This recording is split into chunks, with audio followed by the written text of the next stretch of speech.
Hey guys, welcome to our weekly news show here on Backstage with Millionaires. I'm Caleb, your host. As you can tell, I'm still on vacation, but we will be going through all of the Indian startup news this week, and it has been a pretty interesting week, wrapping up 2021 in India's startup ecosystem.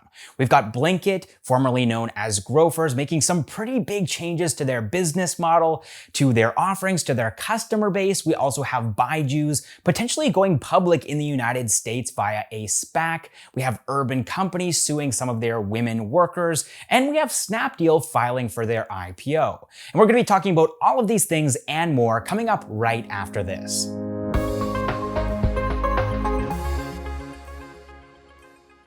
All right, so first up in the news, as we've already covered in a previous news video, online grocery delivery startup Grofers has rebranded to Blinkit as a way of expressing to their customers that they are very serious about 10-minute delivery. And now they're taking additional steps to making this happen. And these are pretty extreme steps. Out of the 30 cities that Blinkit has a presence in, they're going to be shutting down their operations temporarily in 18 of those cities because they're not able to fulfill this 10-minute delivery requirement in those cities.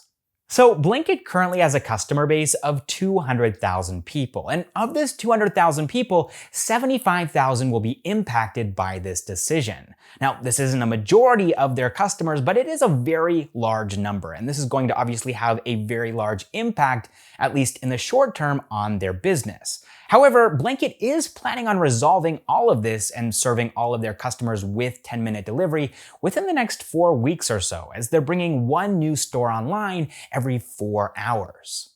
All right, next up in the news, Urban Company, a startup that offers home services to their customers, is suing some of their women workers after these workers held a protest in one of their Gurugram offices overnight. So specifically talking about what these women workers were protesting against, it was the company's new policy, the minimum guarantee plan. And under this plan, these gig workers are required to pay a monthly subscription fee of 3,000 rupees and complete a minimum of 40 jobs per month. Besides this, Urban Company had also introduced a categorization system called Flexi, which would punish workers who refused to participate in this new system. And so what they were fighting for while they were protesting overnight in this Gurugram office was a reduction of that fee from 3,000 rupees to 2,000 rupees and a reduction of the number of hours required from 40 hours to 30 hours. But after the company asked them to leave the premises and they didn't do it, the company decided to sue them, saying that their actions were illegal and unlawful. All right, moving on to some IPO-related news now. India's most valuable startup, edtech decacorn Byju's, is planning on going public in the United States via a SPAC set up by Churchill Capital. And they're planning on going public via this SPAC at a valuation of $45 billion, which is up from their current valuation of $21 billion. Now, we should definitely be taking all of this with a grain of salt because nothing has been finalized yet, and there also hasn't been any updates from Byju's regarding this, but if it does end up going through, then this will be the biggest SPAC deal ever, overtaking Singapore's super app Grab. And in fact, Byju's might even end up deciding to go public in India after their IPO in the United States. Now, as we all know, Byju's has seen a lot of success during the pandemic. They currently have a user base of 100 million people, and of this 100 million, 7 million are paying subscribers. They've also managed to acquire 10 startups in 2021 for more than $2 billion, and now they're looking to end the financial year of 2022 with $1.3 billion in revenue. All right, next up, this video is sponsored by Finity, a mutual fund investment platform for passive investors. So if you're looking to invest your hard-earned cash and you're not really sure where to get started, then Finity might be a great platform for you. Here's why. Finity has more than 5,000 mutual funds to choose from, and while this might seem a bit overwhelming at first, their smart recommendation engine finds the perfect mutual fund for you. And they also ensure that the information that you need to make a decision is offered to you in an easy-to-understand format, and you can keep track of your investments and see them grow. And the best part is that they don't charge you any commissions on your investments, so you get to keep all of the profits. You can find a link to Finity's app in the description and pinned comment down below and start your journey as an investor within minutes.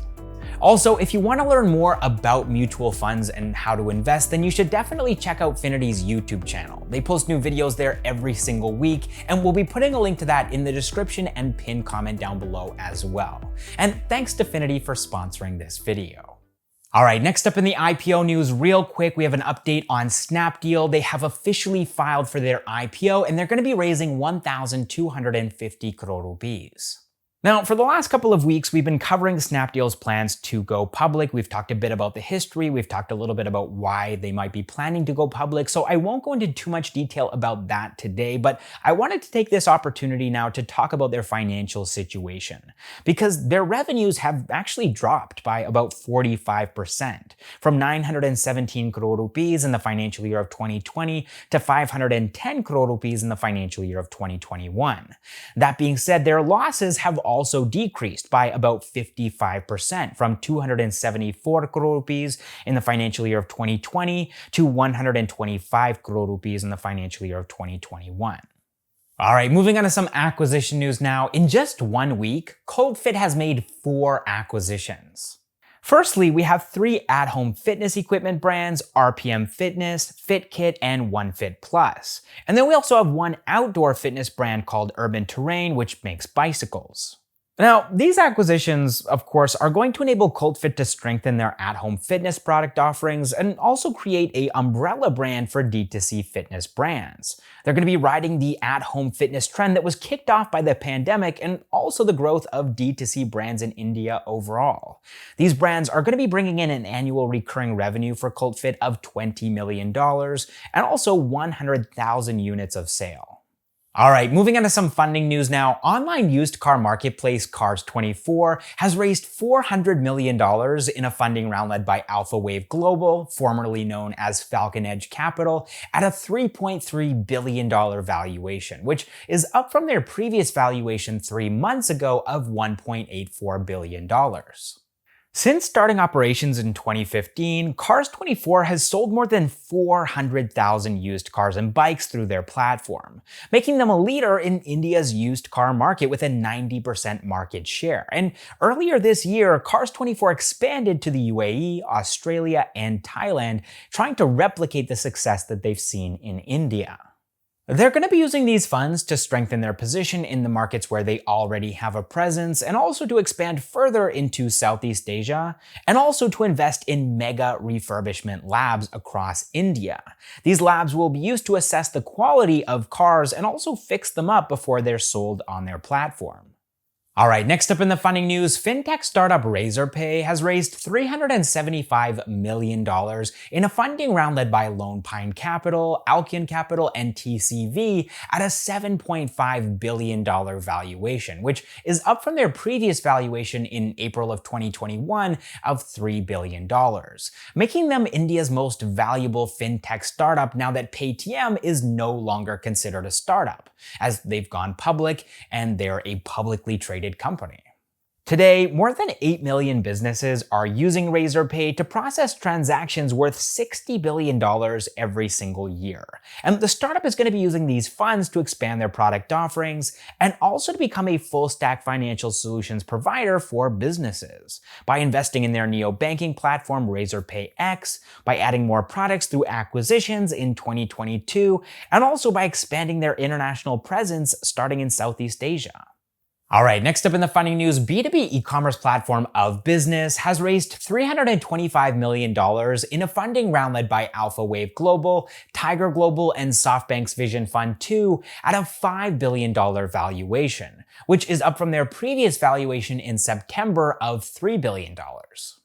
So, OfBusiness helps businesses to procure raw materials like steel, cement, chemicals, and leather by connecting them directly with manufacturers, while also offering them credit to purchase these raw materials as well. Now, OfBusiness has been profitable for the last 4 years, and they're also planning on going public next year, so we'll definitely be covering that in 2022, but they're planning to use these funds to strengthen their raw material supply chain and also to add SaaS solutions for their customers. All right, next up in the funding news, B2B packaging solutions provider Bizongo has raised $110 million in a funding round led by Tiger Global at a $600 million valuation. So Bizongo offers complete packaging solutions to their customers, everything from boxes to containers to pouches to bags. And the startup has grown their revenues by 8x since the pandemic started, and now they're clocking an annual recurring revenue of $250 million. Bizongo is going to be using these funds to digitize their entire vendor ecosystem, build more partnerships, and also to expand their vendor network. All right, next up in the funny news, 10-minute grocery delivery startup Zepto has raised $100 million in a funding round led by Y Combinator's Continuity Fund at a $570 million valuation, which is up from their previous valuation in October of 2021 of $225 million. So this startup is less than a year old, and it's taken the grocery delivery space by storm and is already operational across Mumbai, Bengaluru, Delhi NCR, Chennai, and Hyderabad. They've managed to accomplish this by setting up 100 dark stores in these cities, which are optimized to ensure 10-minute delivery. And their business has grown 10x in just the last month and a half. They're now adding 100,000 new customers every single week. And they're planning to expand their services now to Pune and Kolkata. All right, that is all the startup news that I have for you guys this week. I hope you enjoyed the video. I hope you learned something from it. I hope you didn't find the lighting situation not too distracting, the reverb. I know there's a bit of echo in this room, so I apologize for that. But I do hope that you enjoyed the video. And if you did, it would mean a lot to me and the rest of the Backstage with Millionaires team if you could hit the like button, maybe share this video with a friend or two. And also, if you haven't already subscribed, we post new videos every single week about Indian startups, entrepreneurs, and the latest news. Also, I wanted to say a big thanks to all of our Backstage with Millionaires members, our unicorns, our decacorns, and our hectacorns. You guys are all amazing people. Thank you so much for your financial support and your continued faith in what we're doing here at Backstage with Millionaires. I also wanted to say a big thanks to this week's sponsor, Finity. Remember, you can find a link to their app and their YouTube channel in the pinned comment and the description down below. And also, big thanks to everybody who's been sending super thanks our way in the comments. But even if you can't afford to financially support what we do here at Backstage with Millionaires, just the fact that you've made it this far in the video is plenty of help. So thank you guys so much for watching this episode of Backstage with Millionaires, and I will see you in the next one.